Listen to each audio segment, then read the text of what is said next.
Во споредба со стариот кој уживаше во долг 10-годишен животен век, новиот Q7 изгледа многу помускулест.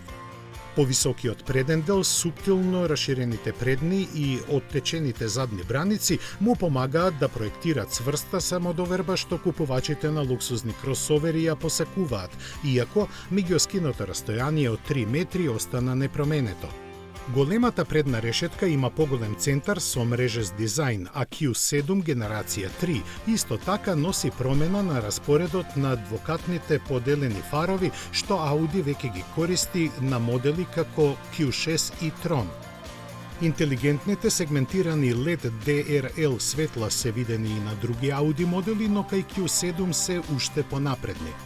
Покрај проектирањето предупредувања за работи како што се заледена делница на патот, тие исто така го проектираат трепкачот на земјата за да ги предупредат другите учесници во сообраќајот.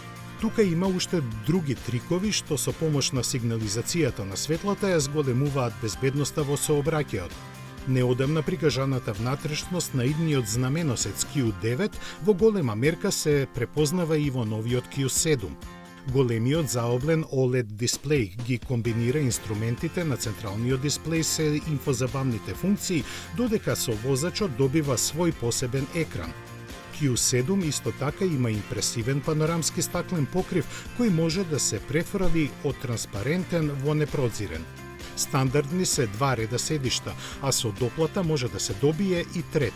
За прв пат сопствениците може да изберат индивидуални седишта наместо клупа.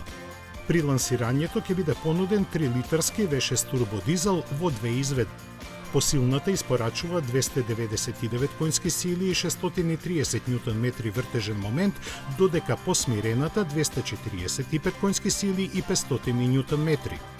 Благиот хибриден систем придонесува со 24 конски сили кај двете варијанти, при што помага да се подобри ефикасноста и динамичноста. Според официјалните податоци, во комбинирани услови потрошувачката ќе се движи помеѓу 7,1 и 8 литри на 100 км. Адаптивно воздушно потпирање, управување на сите тркала, постојан погон на сите тркала и електронски контролирано амортизирање се дел од стандардниот пакет. Суспензијата може дури и да користи податоци за рутата за да се подготви за престојни пречки како што се премени преку пруга и да се спушти за да им го олесни влегувањето и излегувањето на возачот и патниците. И тоа е далеку од последното од паметната технологија. Новиот Q7 може да запамти до 5 маневри за паркирање во должина од 200 метри, да се врати сам наназад во делови од 50 метри, па дури и да застане до работ на патот и да ги повика службите за итни случаи ако возачот не реагира на претходните опомени на системите за асистенција. Продажбата започнува следниот месец, а првите испораки се очекуваат во септември по почетна цена во Германија помеѓу 88 до 90.500 евра.